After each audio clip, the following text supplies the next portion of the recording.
Hey guys, what the hell, Madeline? Okay. So it's 1:20 in the morning. Your girl is kind of sick. I kind of slept all day. I'm kind of achy. Like my throat hurts. I have a viral infection. What's good? I was gonna get like all dolled up for these videos, and I've been like putting them off until I was, and like that just isn't really happening a lot right now, and that's okay. I enjoy makeup, but it's kind of something that like takes time and effort, and like I said, it's 1:20 in the morning. So yeah. So today I'm actually going to be doing kind of a more like serious video. I do want to put like a trigger warning just in case anyone is sensitive to these things, but I also feel like it would be useful for you to watch, so like maybe watch it with someone or when you're not home alone, you know. I What's something else I was gonna say? I don't really know. So yeah, but today I'm gonna talk about being in a relationship after sexual abuse and kind of my story. I remember what I was gonna say. I made a video kind of updating on my abuse, and it's something that I kind of want to talk about more on my channel and maybe have Ty touch on. I don't know if he'd be comfortable with that. I don't know. I'll talk to him. But it's a part of my life, and I feel like I told you guys in that video, I don't want you bringing it up, but like this is a video where it would be appropriate to like comment. I feel like I just can't get this straight. Comment nicely about it if you want, like, you know, you don't have to share your experience, but sometimes people do. And yeah, so don't be mean, please. I'll just, you can, I'll just delete your comment. It's really easy. I just hit one button and it's gone forever from the universe. Sorry, I'm being weird. Yeah. Okay, so let's get into this. I was sexually abused for 5 years by my neighbor. There's videos on Crime Watch Daily's channel, and as well as my local news channel. I'll link the Crime Watch Daily ones, I think. I don't know if I will. Sometimes I say that and then I don't because I like think better of it. So it's been 4.5 years since I told. It will be 5 years next summer. So yeah. So I did a lot of therapy after that I would really like to make a video about, because I tried lots of different things, and like it was very interesting. It's a very interesting time of my life. So I was diagnosed by a doctor with anxiety, PTSD, and depression, and I also suffered from night terrors. A little bit of an update on these things. So my PTSD I hadn't had an attack in like forever until I started dating my wonderful boyfriend, and that's what we're going to talk about in this video. And then my anxiety and depression are still here. I am on medication. I do coping things. I hauled this thing in my Black Friday haul that's called Deep Stress. It's in my purse, actually. It's like a herbal thing that helps. So just kind of helping myself out and stuff. So, you know. My night terrors have gone away, that thankfully. When I do have trouble sleeping, I sleep with a weighted blanket that is 16 pounds. I'll link one down below if I can find one that's like, I don't know where we got mine, but I'll definitely look on Amazon and link one from there for you guys. So mine is 16 pounds. It's glorious. It's great. And there's actually like science behind it. I don't really know. I don't really care. I just know it works. So with this brand new relationship, so everyone in my town knew. I mean, I was on national TV. It was kind of like the talk of the town for a little bit. Also, they knew when I went to court, and I told about this in Crime Watch Daily's video. They said a 16-year-old girl from my town, and my town's small, and I was gone for the whole week, so everyone knew it was me, but like no one talked about it. It was very hush-hush until I was on national TV. So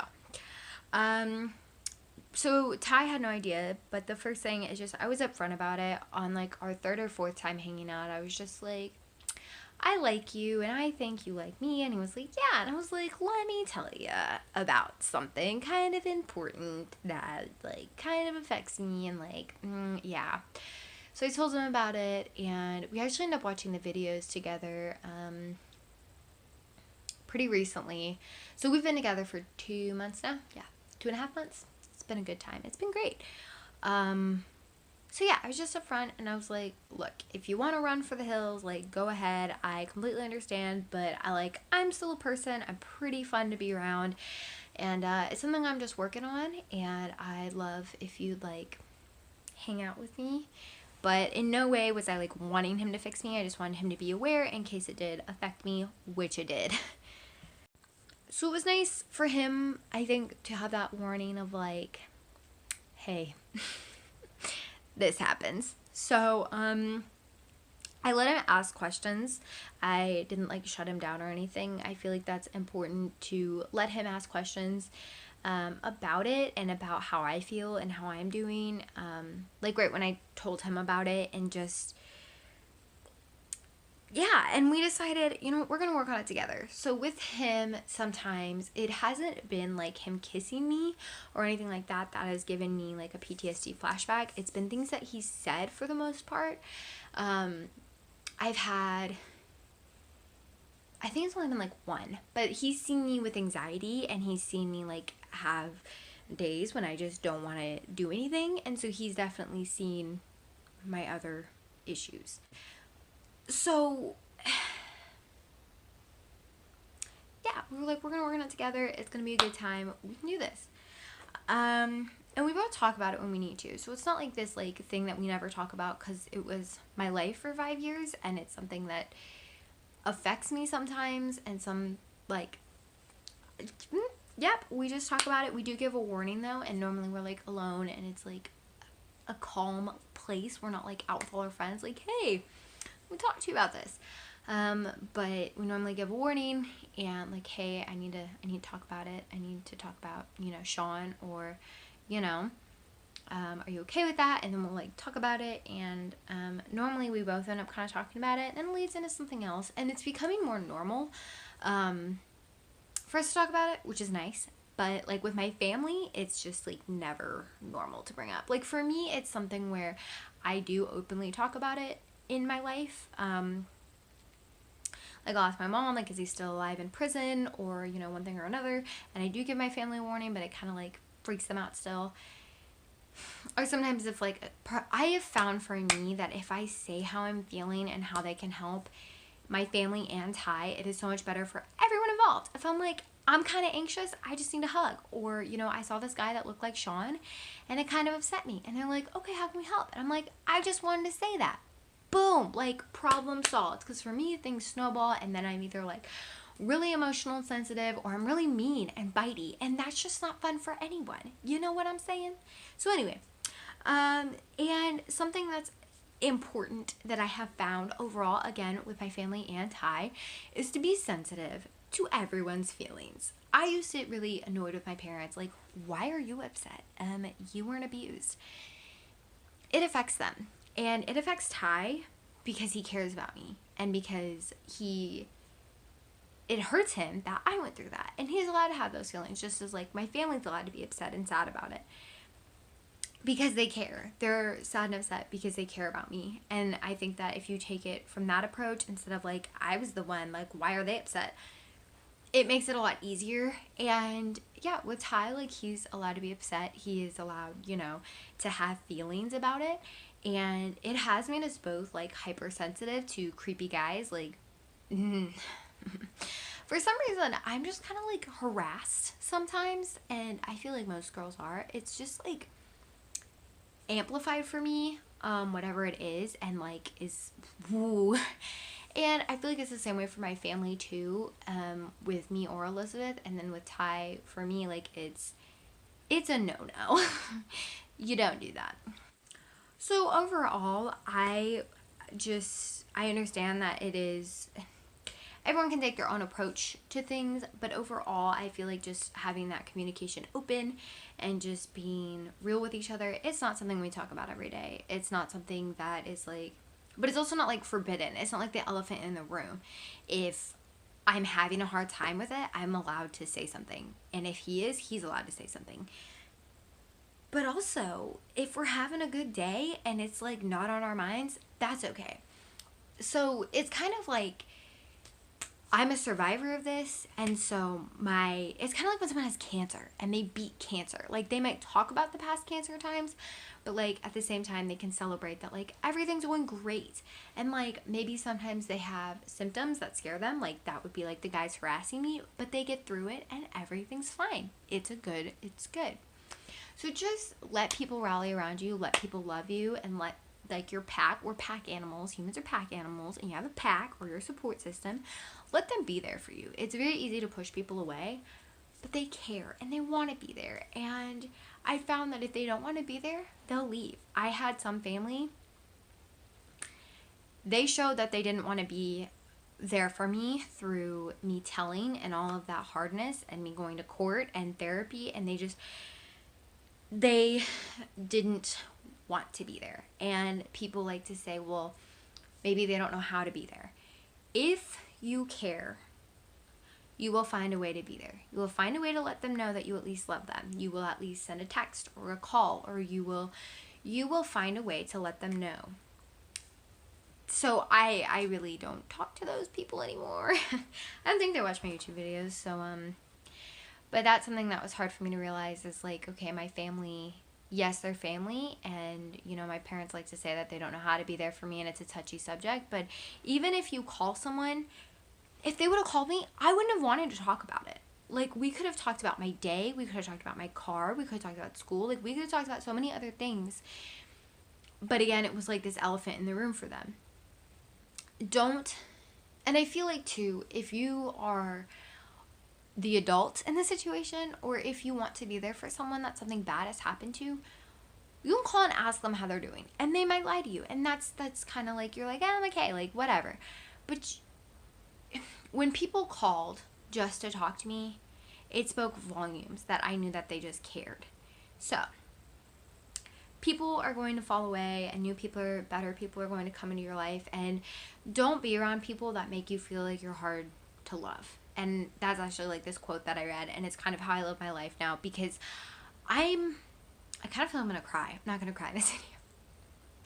I am not hard to love, and I am not unworthy of love, and I'm not like this weird alien creature that like deserves to be walked all over and have people be mean to me. And it took me so long to realize this. Like, yes, my family loves me, and like, okay, whatever. Going to college, like, people like me for who I am. And then I have this amazing guy that like treats me like I'm a princess, and like I feel like I'm in like The Notebook literally every time we hang out. Even if we're just like hanging out in sweatpants, like he makes me feel like such like a queen. Like, I can't even every girl deserves that. And that can look different for every girl. Like, I sometimes just want to be at home, and sometimes I want to go out and do things and all these things, and I don't expect him to pay for everything. That's, I don't know, I feel like I need to say that, but like just the way he like talks to me and treats me and looks at me, like it is a whole nother level. He's probably gonna watch this, so hi Ty. But I just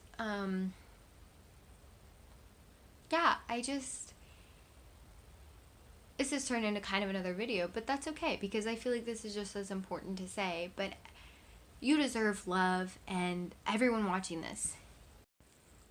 And maybe you haven't found your pack or your tribe or your like whatever. That's okay. It took me until I was 19. Like, in school, like I didn't really have friends, like whatever. That's okay. And maybe your pack, like I always took my family for granted. Like, yes, they love me, like whatever. I don't have friends. Now I'm like, holy cow, my family loves me. Like, they love me so much. Holy, how did I miss this? How did I not care? Because I know some people that don't have close relationships with their family, or they're not loved by their family. And I've also found that people that are outside of my immediate family don't care as much. That's okay. And then Ty came along and was just like, let me treat you how I think you deserve to be treated. And I was like, wow. Y'all, like it, oh my God. Like, if I could just make a whole video about Ty and how wonderful he is and perfect and like, oh my God. Oh, I would. But I feel like no one would watch that and it'd be kind of annoying, because I'd be like, my boyfriend does this. So, and honestly, guys, I just want to say, to make a girl feel the way Ty makes me feel, you just have to listen. Like, we will tell you what we want. You just have to listen.